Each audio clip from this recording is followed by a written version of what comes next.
So, kamusta kayo mga ka-trade ko 'to? So, ngayon ipapakita ko sa inyo na nag-apply na ako ng 2Trade Asia account, okay? Pinadala ko sa DHL, right? So, dun sa mga nakaka-encounter ng problem sa video na mura, guys, sige ano na tayo, gumawa na tayo ng paraan para magkaroon tayo ng ibang trading platform or account sa other online stock brokers. Okay? Marami naman yan eh. So, I think pwede tayong magkaroon ng maximum of 3. Okay? Meron naman yun, tinatanong naman yun sa mga online application kung meron ba kayong dating account. So, at least kung merong mga remarks dyan na pwede nating sagutan, ilagay nyo ron na internet problem. No? Kaya kayo gusto nyo mag-apply or gumawa ng second account para kayo makapag-trade sa stock market. Okay? So, stop na tayo sa mga reklamo about sa ating yung first na broker na ginagamit natin, video na mura. Kasi, remember guys, nung nagbakasyon ako, wala akong nagiging problema sa video na mura, no? Pero nung ako nagbakasyon sa Philippines, 3 months ago na, no? Naka-encounter ako ng problema. So, ano ang ibig sabihin yun, guys? See, yung internet connection ng problema. Tapos, dito sa Saudi, meron akong just yesterday, 2 na nasa Saudi ang kumontak sa akin, no? At yung isa press pa kami na sign network ang gamit. Tapos siya may problema, tapos ako is maganda ang connection ko. So, di ba merong strategic location. Yung location ko is iba, tapos yung location niya is iba, pero press kami ng network. Okay? So, ano na naman ang ibig sabihin nun? See, yung location ng internet, no? Yung signal doon nagkakaroon ng problema. Okay? So, yung ganitong problema, hindi na natin kasi makokontrol eh. Right? So, hindi natin kayang i-control paano. Kahit magtanong kayo sa akin o wala naman akong maisasagot paano kayo magkakaroon ng access. Hindi naman about trading ang tinatanong nyo, no? Ang tinatanong nyo kay Kuya Randy is about ng paano ka makaka-access. See? Na wala din akong maisagot. So ngayon, ang magagawa ko lang is ma-guide kayo na marami tayong available dyan. Actually, maximum of 3 ang alam ko na pwede tayong magkaroon ng account. Like, meron na tayong video na mura. So ngayon, nag-apply tayo sa 2Trade Asia. Okay, yung mga gusto dyan or naiisip nyo na pwede kayo mag-apply ng call or whatever, gawin yung 3. Okay? So, kung makaka-encounter kayo ng another problem sa second stock broker nyo online. Okay? At nga pala, ba't ko nagustuhan itong 2Trade Asia? Okay? Kasi meron siyang mobile version. Remember, nag-announce ako sa inyo na sa mga follower ko na gagawa na ako ng mobile version. At least, itong 2Trade Asia, meron siyang mobile application na pwede nating install sa ating mga Android phones, no? Smartphones. So ngayon hindi lang tayo basta-basta makakapag-monitor, no? Ang mangyayari na ngayon is gamit ang ating cellphone, okay, makakapag-trade na rin tayo, makakapag-execute tayo ng ating trade, makakapag-trade in and out tayo, no? Makakapag-buy tayo and sell gamit lang ang ating cellphone kasi meron siyang sariling mobile application itong 2Trade Asia. So sa mga busy dyan na helpful to kasi of course, no, malayo sa atin yung laptop, tapos malayo tayo sa office natin. Kahit nasa on the road tayo, di ba? Makakapag-trade tayo gamit lang ating smartphones, di ba? Unlike yung video na mura, di ba? Wala tayong mobile application, di ba? So, okay. So, ipapakita ko sa inyo yung aking screen. Punta tayo sa kanyang website, no? Ito, 2Trade Asia official site.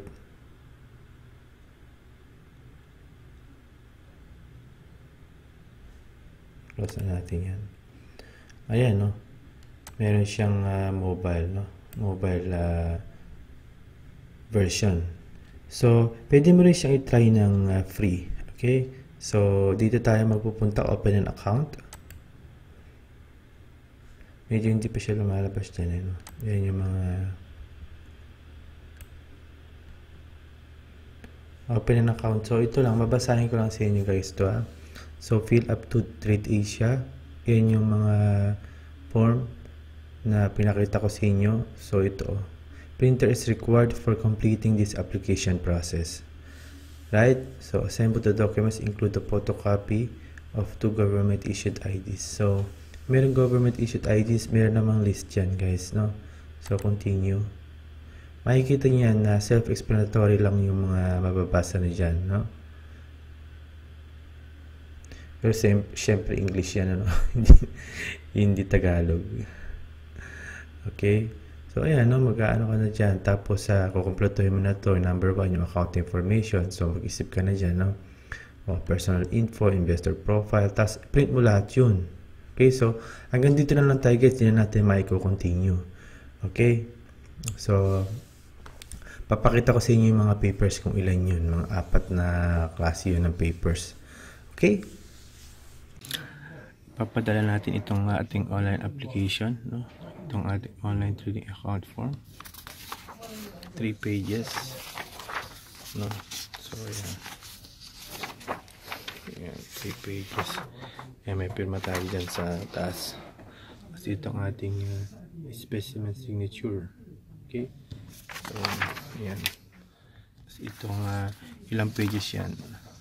4 pages. 1, 2, 3, 4. Ayun, may pirma tayo dyan. Okay. Tapos ito, yung foreign account tax compliance, no? So, ayan. Tapos yung ating ID. Dalawang ID. Pero ako, sinama ko yung aking TIN ID. Kasi, lang. Kaya, meron ako sinulat dito. Oh. Is online. Limited to 9 digits. Yung kasi sinagutan kong online, 9 digits lang, pero 12 digits yung aking TIN. 12 digits, 1, 2, 3, 4, 5, 6, 7, 8, 9, 10, 11, 12. Okay, so, ayan. Papadala natin dito yan. Sa, ayan, ganyan, yan ang address niyan, guys. So, ihulog natin ngayon sa DHL. Okay.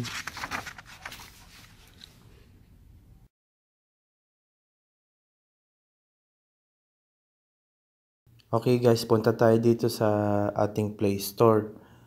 'Di ba? I-install natin yung 2Trade Asia. Okay? 2Trade Asia, yun.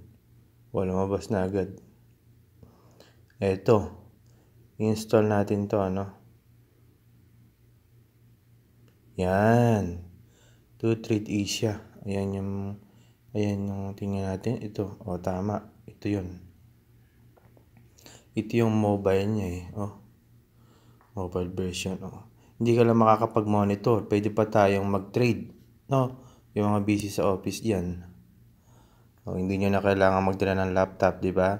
So, magagawa na natin mag-share or maggawa ng mobile version. Okay? So, yan. Installing na siya.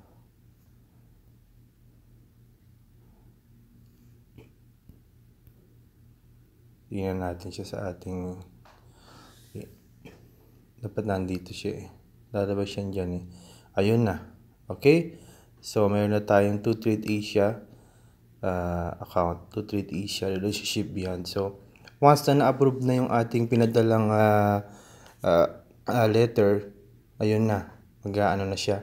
So, ito ang as of January 8, ito yung so nagkaroon ng pagbaba, ano? So, tama, ano? So, meron diyang mga stock. Meron diyang, of course, kailangan natin mag-login, di ba? May ticker dyan, may watchlist ka dyan. So, ayun. Pero, since di pa tayo naka-login, mag-wait muna tayo, no? So, at least na naka-install na sa atin tong 2Trade Asia. Alright, dun sa mga bagong viewers natin, just click show more. Marami dyan sa baba na mga links, yung mga aking mga top tips. Okay, ngayon nasa tip number 9 na ako. So, from 1 to 9, pag iyan napanood mo, just watch once a week, pwede rin once a month, di ba? Depende naman sa iyo paano mo ma-absorb yan, no? Pwede mo panoorin once in a day or once a week. So, bahala ka na lang, no? At least nag-share na si Kuya dyan ng mga aking most recommended indicators. para at least alam natin, makagawa tayo ng sarili nating strategy, paano tayo magba-buy and sell. It's always buy and sell, okay? Ang strategy guys is always buy and sell, okay? Hindi ka nagkakaroon ng strategy to buy lang tapos yung sell, bukas mo iisipin. Okay?